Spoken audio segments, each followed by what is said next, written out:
Hello everyone, my name is Chris Miller and I'm a leader here at the 18-Inch Journey.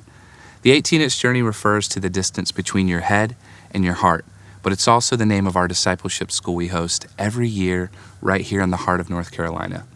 Over the next couple of weeks, we're going to be sharing a series of videos and testimonies with real alumni of our school, because we want to give you context for what we mean when we say discipleship and open the window into the long-lasting impact of the school. The 18-Inch Journey itself is so much more than a 2-month experience. It's a collision with the gospel of Jesus and a catalyst for a lifetime in making powerful choices that lead to lasting fruit. So to kick off the first of many video testimonies, I'm going to share my 18-Inch Journey story. I did the 18-Inch Journey in 2011. At the time, I was in my mid-20s, living in Portland, Oregon, and I had spent several years chasing my dream as an artist and musician in the city. But I was spread thin, and I was tired of constantly running from music gigs and social work, church life, creative projects, relationships. No matter how much I filled my life and my itinerary, it felt like I was trying and failing to connect all the dots. I can still remember in that time the growing desperation I was feeling in my soul. No matter what I put my hand to, everything felt so disjointed.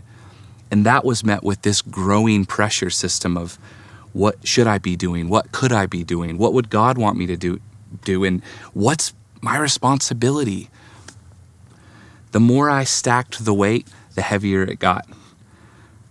And it got to this point where I realized that God wasn't asking me to do all of those things, but God was coming to ask me a question. And when I began to let him ask me those questions, I started to realize how deep my need was to feel seen, to feel known, to feel connected. Instead, I felt lost. I felt alone. I needed help to connect what I knew about God with the experience I was having. When I applied for the 18-Inch Journey, I was met immediately with the sound of disqualifying voices. Questions came like a flood. Who are you to think you could do this? Can you really take that much time out? Where's the money going to come from? How are you going to explain this to people? 2 whole months? Are you serious? These were just some of the questions that came up for me, and they were met with some of my own fear of getting my hopes up and getting disappointed. Yet again, the more I let myself get honest and press into these very questions and voices, the more God met me. And I found myself surprised at his provision. When I arrived at the 18-Inch Journey, all my fears were put to rest.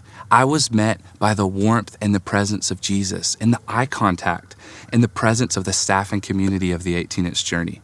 I'll never forget going to bed after the very first day ended, pulling out my journal and writing, I don't know how I'll explain to people what this is.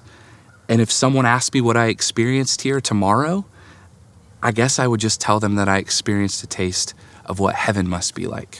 Over the next 2 months, I felt pressure begin to fall off of my shoulders, weight I had been carrying as I gave into the atmosphere of love. I felt the noise of life that I had carried into the school begin to fall away as I encountered the voice of Jesus again. I felt like I could hear my heart beating again, and all of those things that I felt like God had expected of me or asked me to carry began to shift as I became rooted in the truth about his nature.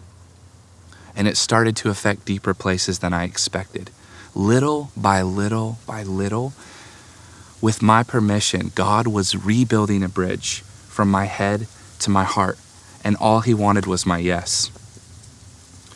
Today, I'm a husband, a father, an artist, a leader, and I don't do life alone.